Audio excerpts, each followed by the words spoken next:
안녕하세요. 주스입니다. 이번 영상은 8월 6일 금요일 신규 상장하는 카카오뱅크에 대해서 제가 어떤 생각을 가지고 있으며 상장일 어떻게 대응할지 한번 공유해보는 시간을 가져보겠습니다. 카카오뱅크는 현재 8월 6일 상장하는 일정을 이제 남겨놓은 상태고요. 주관사는 KB금융, 한국투자증권, 하나금융투자, 현대차증권에서 주관을 했습니다. 중복 청약이 되지 않는 첫 종목이었다라는 게 특징이라면 특징이라고 볼 수 있겠네요. 상장 후에 총 주식수는 4억 7,510만 주 정도가 되고요. 공모가는 39,000원에 형성이 되었습니다. 개인 경쟁률 같은 경우에는 뭐 IPO 스탁 그리고 38 커뮤니케이션 그리고 제가 계산했는 것까지 약간의 오차들이 있었고요. 그 값의 차이가 큰 차이가 없었기 때문에 큰 의미는 없다라고 봅니다. 한 181대 1 정도로 보시면 될 것 같고요. 이 청약을 하기 위해서 총 투입된 증거금은 58조 3020억이 되겠습니다. 한 45조에서 한 50조 정도 예상했는데 제 예상보다 조금 웃도는 증거금이 들어왔고요. 기관들 같은 경우에는 1732대 1 정도로 수요 예측대 결과가 나왔고요. 그때 당시 의무보유 확약 신청 비율이 45%였지만 최종적으로는 59.88%로 확정이 되었습니다. 균등 배정 같은 경우에는 총 832만 7,790주를 배정하는데 186만 44주가 44건이 들어왔고요. 평균적으로 보면은 4주가 확정이고 47% 확률로 5주를 받았다고 보시면 되는데 KB증권은 5주 확정에 41% 확률로 6주를 받았고요. 한국투자증권이죠. 한국투자증권이 3주 확정에 49% 확률로 4주밖에 받지 못했습니다. 실제로 한국투자증권에 많은 계좌 수가 들어오다 보니까 그 확률이 떨어졌다라고 판단이 되어지고요. 그리고 하나금융투자는 4주 확정에 59% 확률로 5주를 받았다고 보시면 되고 그리고 현대차증권이 가장 균등 배정에선 유리했는데 6주 확정에 56% 확률로 7주를 받았다고 보시면 되겠습니다. 이거는 청약 2일차 때 최종 경쟁률이고 실제로는 중복 청약되는 것 중에 빠지는 건수들이 발생하기 때문에 이것보다 평균은 약간 높아지지 않았을까라고 예측을 하고 있고요. 비례 배정 같은 경우에는 835만 7,538주를 배정을 했고요. 총 신청했는 비율이 거의 29억 주 정도가 신청이 들어왔기 때문에 최종적으로는 358대 1 정도가 최종 평균 경쟁률이었다고 보시면 되겠습니다. 의무 보유 확정되는 물량 중에 0.22%는 15일 그리고 8.72%는 1개월 정도로 배정이 되었고요. 예상외로 공모가가 고평가라는 논란이 있었음에도 3개월 차 때 14.07%, 6개월 차 때 무려 36.81%까지 의무 보유 확정이 되었습니다. 그래서 실제로 언론에서 이야기되는 것보다 기관들 같은 경우에는 좀 더 장기적으로 공모가 이상의 물량을 장기적으로 공모가 이상을 유지해 줄 수 있을 거라고 판단했다라고 저는 생각이 되어지고요. 이거는 어차피 청약할 때는 이 정보는 알 수 없었기 때문에 그 전에 신청했는 비율로 예상은 할 수 있었겠지만 정확하게 확정은 안 됐었던 거잖아요. 그래서 판단하는데 큰 영향을 주지는 않았다라고 생각을 합니다. 상장일날 유통 물량으로는 이게 확정되는 의무 보유 확약 물량을 제외하고 기관들 미확약 물량 그리고 개인 물량, 기존 주주 물량에 우리 사주 물량을 실제로 다 배정이 안 됐기 때문에 실권주까지 발생을 했거든요. 그거를 다 계산했을 때 약 1억 700만 주 정도가 상장일날 유통될 거라고 판단이 되고요. 전체 물량의 22.55% 정도가 되는 물량입니다. 상장일날 유통되는 물량을 공모가로 총 금액을 계산해 보면 4조 1778억으로 어지간한 회사들 시가총액을 훨씬 웃도는 금액이 상장일날 유통이 가능하다고 보시면 될 것 같고요. 공모가가 39,000원인데 실제로 이게 큰 의미는 없습니다.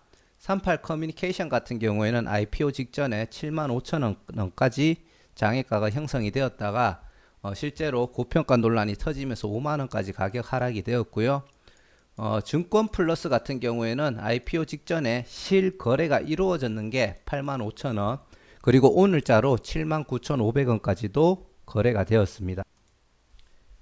자, 하지만 이게 전체 4억 7천만 주나 되는 주식수 중에 실제로 거래가 이루어지는 거는 뭐 20주, 10주 이렇게 거래가 되는 거거든요.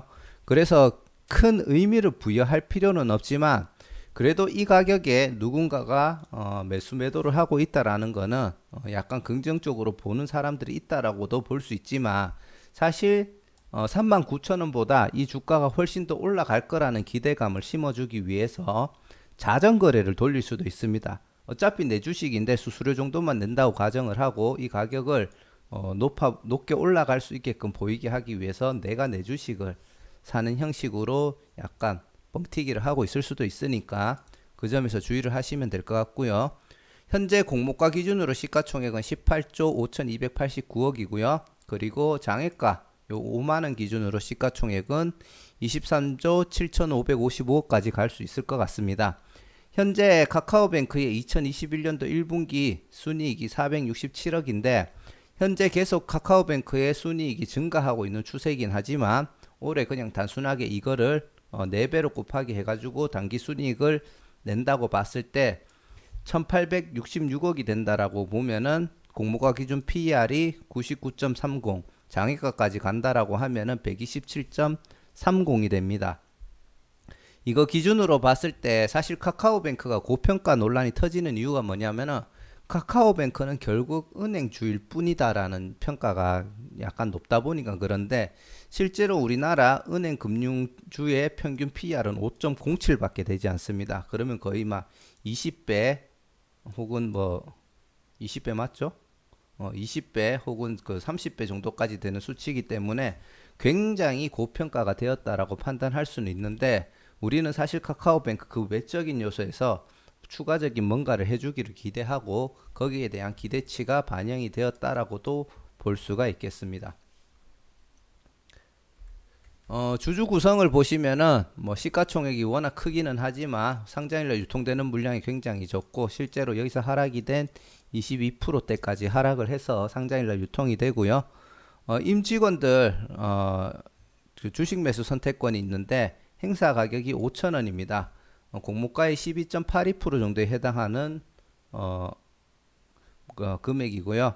부여 주식수는 260만 주 정도가 되는데 워낙 주식수가 많다 보니까 전체 물량의 0.56% 정도가 되겠습니다. 이게 그대로 공모가 기준으로 보통주 전환이 된다라고 저는 생각을 하고 있고 그렇게 전환이 됐을 때 행사를 위한 총 금액은 133억이 들어가지만 추가되는 시총은 한 1,000억 정도가 추가가 되거든요. 그래서 어느 정도는 시가총액이 커지는 역할이 될 거라고 판단이 되어지고요. 실제로 보호예수 물량 중에 6개월, 3개월 차에 많은 물량들이 있습니다. 그 구성에 넷마블, 국민은행, 그리고 뭐 한국투자증권, 한국투자금융지주, 기타 등등이 있는데 이 물량들은 사실 상장 그 보호예수가 풀리더라도 사실 크게 매도가 나올 물량은 아니라고 판단이 되고 뭐 일부 투자금을 다시 환원하기 위한 매도는 있을 수도 있겠지만 큰 매도는 없을 거라고 판단이 되어집니다. 자, 그래서 최종적으로 카카오뱅크를 제가 어떻게 생각하고 어떻게 대응할 것이냐 냉정하게 이야기를 하면은 조금 어렵습니다. 카카오뱅크가 은행주일 뿐이라는 평가가 퍼져 있고 그렇게 치면은 저평가되어 있는 은행주와 비교가 되었을 때 상대적으로 아까 얘기 드렸던 뭐 20배, 30배 이렇게까지 보여질 수 있기 때문에 매우 고평가로 보이는 것은 사실이라고 판단이 되어지고요. 공모가에서 하락으로 시작을 해도 충분히 이상할 것이 없는 분위기가 형성이 되었다라고 생각이 됩니다. 하지만 장외 가격, 그 거래량이 적어서 큰 의미를 부여하기는 힘들지만 그럼에도 38 커뮤니케이션 기준 5만원, 증권 플러스 기준 79,000원까지 형성이 되어 있기 때문에 개인적으로는 청약을 진행하게 된 동기부여가 되기도 했고요. 충분히 일시적으로 공모가 대비 상승을 기대할 수 있을 거라고 생각이 됩니다. 증권 플러스 실거래가 기준은 자전거래일 수도 있으니까 주의하셔야 될 것 같고요. 일시적인 상승은 충분히 줄 수 있다라고 판단이 되어 청약을 진행하였으며 아직도 그 의견은 동일하게 생각을 하고 있습니다. 의무 보유 확약 물량 중에 가장 큰 비율이 6개월 쪽에 몰려 있다라는 점, 3개월 이상의 50% 이상의 확정 물량이 몰려 있다라는 점은 기관들에서는 어느 정도 39,000원보다 그 이상 가격이 될 수 있다라고 판단하고 있는 근거라고 생각을 하고 있고요. 상장일 상승을 주면은 저는 일단 수익 실현을 할 예정이고, 이 불안 요소가 어느 정도 있기 때문에 카카오뱅크를 중장기적인 의사로 투자할 생각은 없습니다. 반대로 카카오뱅크 때문에 현재 아까 5.06으로 은행주하고 증권주가 평균 PR이 형성이 되어 있잖아요. 카카오뱅크가 이렇게 올라갔기 때문에 은행주들이 상대적으로 야, 이럴 것 같으면 은행주도 더 올라야 되는 거 아니냐, 이런 분위기가 형성될 가능성이 있다라고 보기 때문에 차라리 이거를 수익 실현을 한다면은 카카오뱅크를 투자하는 게 아니라 은행주들 중에 괜찮은 종목들을 찾아서 배당금도 받으면서 한번 투자를 해볼까, 그 생각을 1차적으로 가지고 있기는 하고요. 상장일날 사실은 제가 아까 얘기 드렸듯이 공모가 이하로 시작을 해도 이상할 것 없는 시장의 분위기는 형성이 되어 있는 것 같거든요. 그래서 사실 공모가 이하로 시작할 때 냉정하게 얘기하면 빠른 손절을 해야 될 것 같다라고 솔직히 머리로는 생각이 됩니다. 하지만 기관들의 의무보유 확약이 워낙 6개월, 3개월 이후에 많이 몰려 있고, 그리고 장외가 제가 계속 100% 신뢰하지는 말라라고 얘기는 드리지만 장외가도 어느 정도 고가의 형성이 이루어져 있다 보니까 사실 공모가 이하로 하락을 한다면은 손절을 할 수 있을지 저도 장담을 못 하겠습니다. 머리로는 그래도 손절하는 게 괜찮지 않을까라고 생각을 하지만 워낙 시장이 이런 고평가라는 논란이 있기 때문에, 하지만 이런 분위기로 봤을 때는 한 번 정도는 버텨볼까라는 생각도 있기 때문에 어떻게 판단할지는 제 스스로도 조금 망설여지는 부분이 있지만 제 생각은 이렇다라는 점 참고하셔가지고 개개인에게 맞게끔 상장일날 대응 전략을 세우시면 될 것 같습니다. 자, 이상 카카오뱅크에 대해서 최종적인 제 생각을 공유해 드려 봤고요. 상장일 경쟁률이 낮다 보니까 분명히 풀로 들어가신 분들 많을 것 같아요. 그래서 많이 배정을 받았을 것 같은데 오랜만에 잘하면은 큰 수익을 안겨줄 수 있을 것 같고, 아무래도 큰 수익을 안겨줄 수 있다라는 거는 손해가 났을 때 큰 손해로도 연결될 가능성이 있다고 판단이 되기 때문에 잘 생각하셔서 좋은 결과가 있으셨으면 좋겠습니다. 자, 시청해 주셔서 감사드리고요. 이제 리츠주 제외하고 딥노이드 또 영상을 만들어야 되는데 수요 예측 발표가 방금 전에 다 됐더라고요. 그래서 한번 최대한 취합해서 오늘 중에 영상을 올릴 수 있도록 하겠습니다. 그리고 리츠주 같은 경우에는 8월 9일 월요일까지 청약 3일이거든요. 그렇기 때문에 그거는 주말 때 정리해서 올려드릴 수 있으면 있도록 하고, 다음 주 IPO 종목들이 워낙 많다 보니까 혹시라도 시간이 빠듯하다면은 가장 중요도가 떨어지는 종목들은 혹시라도 거를 수가 있다라는 점 미리 참고하시면 감사하겠습니다. 자, 시청해 주셔서 감사드리고요. 좋은 결과 바라겠습니다.